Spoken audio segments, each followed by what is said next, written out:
Hola amigos, ¿qué tal? ¿Cómo están?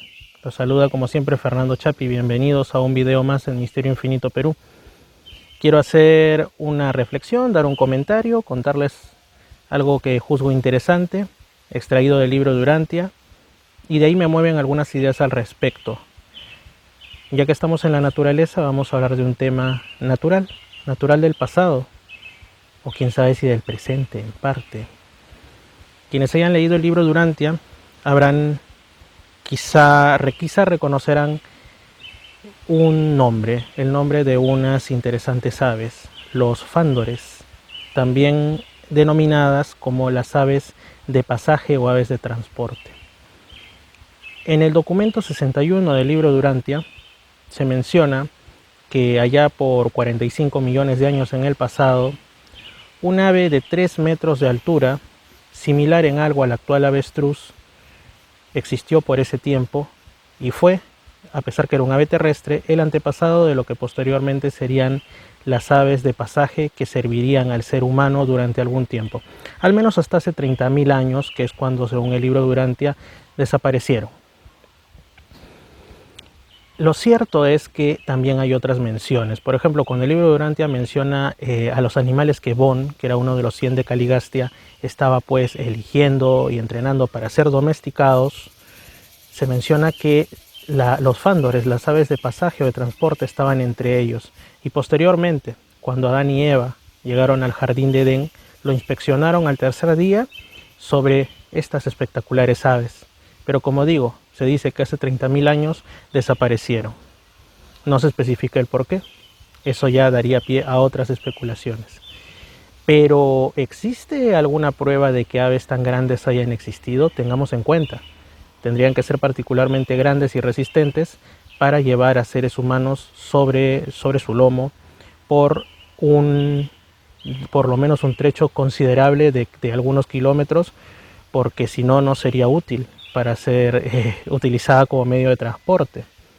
Tendría que tratarse de un ave además lo suficientemente dócil e inteligente, que eso también se menciona, que eran de una inteligencia superior, para poder aceptar la domesticación.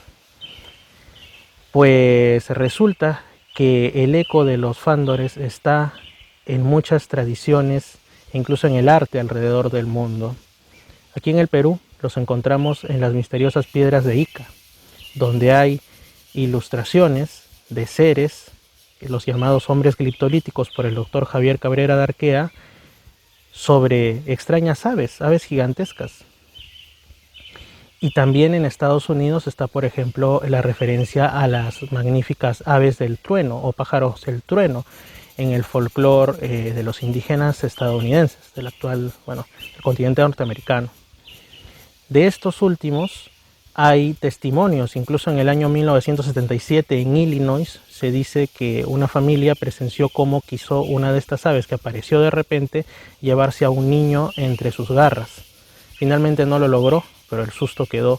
Y hay otros testimonios ocasionales de personas que van por zonas alejadas y de pronto presencian aves de identificación dudosa y gran tamaño sobre los aires o en medio de tormentas incluso. Por eso también el apelativo, si bien el apelativo de ave del trueno le viene porque se decía que causaba las tormentas con el batido de sus alas, también en medio de tormentas hay quienes dicen que ven extrañas aves que de pronto aparecen y después se van. Hasta aquí el tema de la leyenda, el tema de lo que no podemos comprobar. Pero sí es cierto que hay evidencia de la existencia de aves enormes y que sin embargo podían volar o al menos planear. Está por ejemplo Argentavis, un ave encontrada, como su nombre lo indica, en la actual República Argentina y que habitó en el periodo terciario, concretamente en el Mioceno. Se dice que podía haber llegado a un peso de entre 65 y 100 kilogramos, es decir, más o menos el de un ser humano medianamente corpulento o algo gordito como yo. Podría, quizá, si es que su temperamento hubiese sido medianamente dócil y domesticable, haber transportado a un ser humano no demasiado pesado sobre sí. Es decir, este es un agregado mío, este es desde mi punto de vista.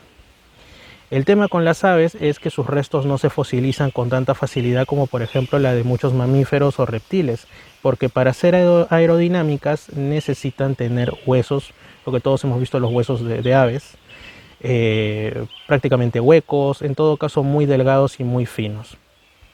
Imagínense si los seres humanos a la hora que comemos incluso podemos romper los huesos, qué sé yo, del pollo o de alguna especie que estemos comiendo, cuánto más los elementos de la naturaleza podrán hacer con restos de aves, por más grandes que éstas sean, después de miles o millones de años. Y de Argentavis creo que no se han encontrado muchos restos. Miren, ni siquiera de los dinosaurios.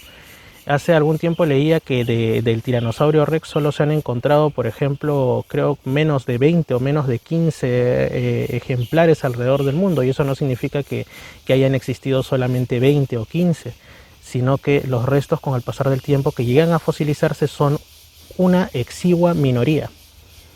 Probablemente los restos de ninguno de los que me esté viendo o míos sobrevivan ni se lleguen a fosilizar más allá de algunas décadas o con suerte un par de siglos. Por lo tanto, el hecho que no se hayan encontrado los restos concretos de lo que podrían denominarse fándores o aves de pasaje no significa que estos no hayan existido. ¿Qué es lo que yo pienso? Yo pienso que estas aves pudieron haber existido y podrían existir aún.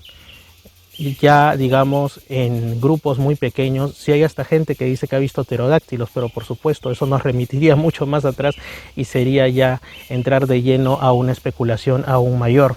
Pueden haber existido, se han encontrado principalmente, claro, no en el aire, sino en los fondos marinos, animales particularmente grandes como el tiburón boca grande, el tiburón megamouth, de los que pues se pensaba que solo era una leyenda, o el calamar gigante, que durante siglos fue una leyenda marinera hasta que se han encontrado por supuesto muchos restos y ahora es una especie perfectamente conocida, al menos por los restos que llegan a las playas. ¿Será que en el aire también pueden haber misterios? Un poco más difícil quizá, pero pueden existir en determinadas zonas, nadie lo quita. Pero el libro Durantia dice que hace 30.000 años que ya no están entre nosotros.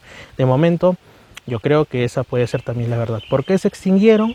Porque fue una época de cambios postglacial o interglacial sería más o menos, por algún otro motivo. Algunos incluso dicen que pudo haber desaparecido como una especie de derivado de toda esta situación anómala que hubo tras la rebelión de Lucifer. Aquí ya estamos entrando nuevamente en el tema del libro Durantia, porque al fin y al cabo lo de los fándores sale de ahí. Esto ya es nuevamente especulación, pero a mí me sorprendió mucho que se mencione esto en el libro Durantia y coincide, como digo, con tradiciones, hasta con testimonios alrededor del mundo de aves gigantescas y por supuesto con el hallazgo de restos como el del Argentavis, que ya tiene bastantes años, y digamos también con las piedras de Ica, donde se ve claramente esto. Seres humanos, si es que eran humanos, otros dicen que eran seres venidos de fuera de este mundo, sobre aves. Totalmente pueden ser llamadas, como dice el libro Durantia, aves de pasaje o aves de transporte. Esta es mi reflexión sobre los fándores. No sabemos lo que la selva oculta, no sabemos lo que anida en las más altas montañas, así que cuando menos lo pienses, tenga a mano tu cámara, porque puedes ver algo no de fuera de este mundo, algo bien de este mundo, pero bastante inusual. Ah, se me olvidaba, también algunos dicen que pueden existir, la teoría de los pasajes entre tiempos y entre dimensiones, que pueden existir algunas, digamos, distorsiones del límite entre realidades, del límite entre dimensiones o entre tiempos, que permiten que ciertos animales de otras dimensiones o de otros tiempos pasen momentáneamente al nuestro, como esto lo tienen en cuenta mucho, por ejemplo, para cuando aparece un montón de testimonios de animales que no tienen cómo estar ahí, de pronto desaparecen y como digamos por temporadas, ¿no? Como de las famosas panteras negras de Inglaterra. ¿Podrá ser esta la explicación para esos avistamientos de aves gigantescas? ¿Será que estas aves no pertenecen a nuestro tiempo y de pronto aparecen? Y bueno, ya nos estamos yendo mucho más allá, pero estamos aquí para especular, para compartir datos y bueno, el de los fándores, aunque ocupe solo unas pocas líneas dispersas en el libro Durantia, es para mí una cuestión fascinante. Saludos amigos, desde Misterio Infinito Perú.